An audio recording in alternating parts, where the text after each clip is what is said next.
Hey there everyone, Mr. Chicken Movies here, and welcome back to another video, because today we are going to be going through every Mission Impossible film ranked, and this is a massive trip down memory lane for me. I covered the first 4 movies in the franchise way ago at the start of my channel, and admittedly I did get the titles of, I think, 4 wrong while reviewing them.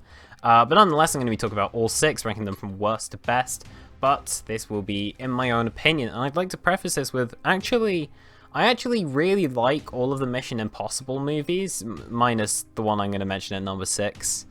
Yeah, we'll go through that in a minute, but yeah, I really like all these movies, so obviously separating these films was honestly really difficult for me. They're all really entertaining, and I honestly think Mission Impossible is one of the more consistent action franchises out there. So inevitably some people are going to disagree with that, so let me know down in the comments below what your thoughts on this list are, what your personal rankings are, what your favourite, what your least favourite is, whatever you want. But just be wary, there will be spoilers and very strong opinions up ahead, so I guess enjoy. At number 6 in dead last, I think we have the film that most people expected. It's Mission Impossible 2. This film was directed by John Woo, and it's very noticeable. And this honestly kind of feels like a B-movie Mission Impossible.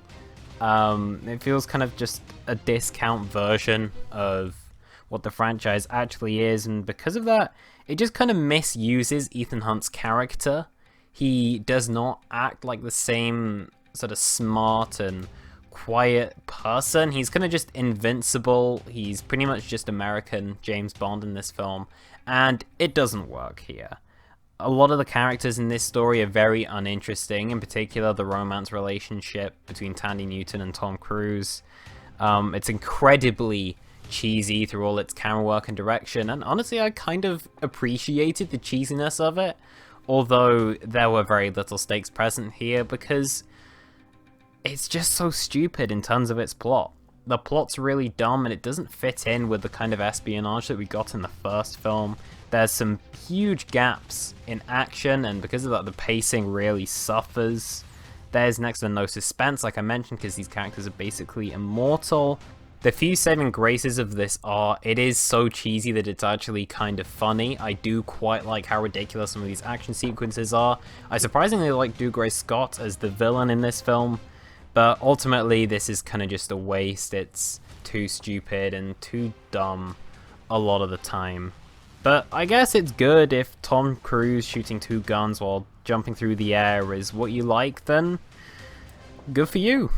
Fittingly enough, at number 5, we have Mission Impossible Rogue Nation. And this film's main problem is it just doesn't have distinct enough of a personality for you to distinguish the feel of the movies from the others. It kind of just goes into bog standard Mission Impossible territory, which granted is fine. It still has an identity of its own. It's just not as prevalent as it is in other films. However, due to that, this film is actually a really fun movie. I really like the idea of an anti-IMF agency, this sort of ghostly kind of villain presence. I really liked sort of a quieter villain we had in Sean Harris. I really like the introduction of Rebecca Ferguson as Ilsa Faust in this movie. I think she's great. And I also really appreciate them moving more towards an espionage thriller kind of film that focuses a lot more on sequences built around suspense. Overall, this film's just really well made, generally speaking. It's got some great action sequences, although what I will say is with those action sequences, it actually just feels quite front heavy in terms of the big set pieces. And of course I'm talking about the plane scene, which really is the highlight of the film, but it's also at the very start of it, which is a bit of a problem. But regardless of that, it's still very well made, still very suspenseful, well edited, and ultimately it's just a fun ride. It's just not as full of character as some of the other Mission Impossible films are, and because of that, it falters slightly. At number 4 we have Mission Impossible 3, and this one really flip-flops around in terms of what I think of this. Sometimes I think it's the very best, sometimes I think it's the very worst. And it's kind of due to the way that the film is directed. The one thing I will say that I really like about it is it really has a lot of energy and life to it. The movie is moving at such a fast pace, it never ceased to bore me. And because of that, we have some really great action sequences, although what I will say is these action sequences, I would say, aren't as memorable as some of the ones from the other films, but that's just my opinion. Personally, I think we have the best villain in the series in Philip Seymour Hoffman, and I think the addition of Ethan Hunt's wife also added some really good personal stakes in this story, which is good because, being honest, a lot of the other characters kind of just lack depth. And granted, this film is well directed. I feel like some of the camera work is a bit shoddy in terms of all of the shaking and the close-ups. I feel like it's just overused a bit. But regardless, this film still is very grounded, it's still action-packed, it's still entertaining. And whilst sometimes the story does feel like it's made up on the spot and almost takes a back seat here, we have a relatively good threat and a relatively good pace here that ultimately it doesn't really matter. And because of that, I put it at number 4. At number 3, we have Mission Impossible Ghost Protocol. Guys, I got the title right, I am so happy.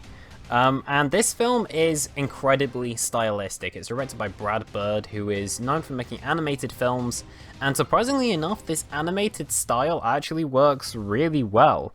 It's incredibly directed, it has some brilliant action scenes, and it has a really good pace to it as well. It does a pretty good job of breaking down certain elements of this franchise to make a really engaging story here where we're always excited for the next thing to happen. I think we also have arguably one of the best ensembles out of all of the Mission Impossible series. We've got Jeremy Renner, who's great, we've got Paula Patton, who's great, we've got Simon Pegg with an extended role in this, and yeah, these were all great additions to the cast. Unfortunately, the villain is arguably the worst in the series, but that doesn't really matter, because ultimately things going wrong is kind of the villain of this movie. I just like how cartoony this film can be at times, and it's incredibly well stylized because of that. It's very creative, it's incredibly suspenseful, and it just has a fun script. You're always having fun while watching this movie. It has some pretty good dialogue, some pretty good urgency present in it, and this film never ceased to bore me, despite how silly of a film it can be, and despite how weak its villainous presence is. Ultimately, I think the ensemble cast really make this film great. It's more of a team movie, which I like, and everyone's given their time to shine. The action sequences are fantastic in particular, of course. There's the Dubai bits of this movie, which are just breathtaking from an action film standpoint. And yeah, I really like the direction that the whole franchise took, and because of that, Ghost Protocol earns its 3rd place. At number 2, we have the one that started it all, the first Mission Impossible film, and straight up, I think this is the best looking film visually, especially for the time. This film was directed by Brian De Palma, who directed several other great films. He directed The Untouchables, he directed Scarface, and yeah, he's a really talented director, and it really shows. There's so much tension and suspense presence in this film that I really like the classical espionage thriller elements of this film. All of the plot twists and turns it has in it are great, and the whole mystery storyline it builds up is really good as well. It has a great mystery box storyline that's done very well. It's paced quite slowly while still being able to hold our interest, and it also has some really good characters. As well as that, it's some effective dialogue and sequence direction that just works so well in terms of keeping our investment in this film. And in terms of what it does with the characters and pushing them to the edge, it does a really good job. Admittedly, some of the editing choices are a bit dated, but regardless, there's a lot of character investment, a lot of that character work is good. It looks brilliant, and I love the plotting of this film. So ultimately, this film just got the 2nd spot on the list, A, for starting it all, and B, for being a great standalone film in its own right. It's aged remarkably well, and for that, I have to give it a 2nd place nod. And the best Mission Impossible movie is the 6th installment, the most recent one, Mission Impossible Fallout, because this is just a great action film. For starters, in terms of the pacing, the film has such a fast pace that's able to invest us really well in the story, without it ever really running out of steam or having any weak points. I also appreciate that every single action sequence is completely different, and all of them are so well executed. This film is fantastically directed, the action set pieces are really well coordinated, and like I said, they're very well distinct from each other. The music in this film is easily the best in the franchise. I think Lorne Balfe does an amazing job with the soundtrack for this film. We have a really good villain in Henry Cavill, who is a really good physical presence in this, and ultimately the story is great.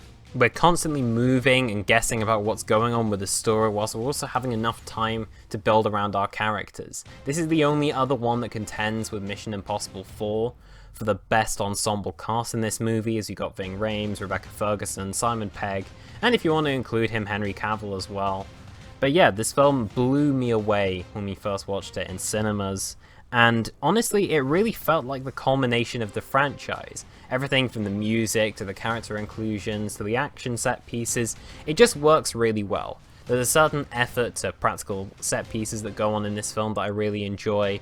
All the action set pieces are fantastically handled, and the personal investment and stakes that go on in this story are great. It has a lot of wit to the script, and it's just one hell of an exciting experience. Mission Impossible Fallout is fantastic, and it is the best film in the series.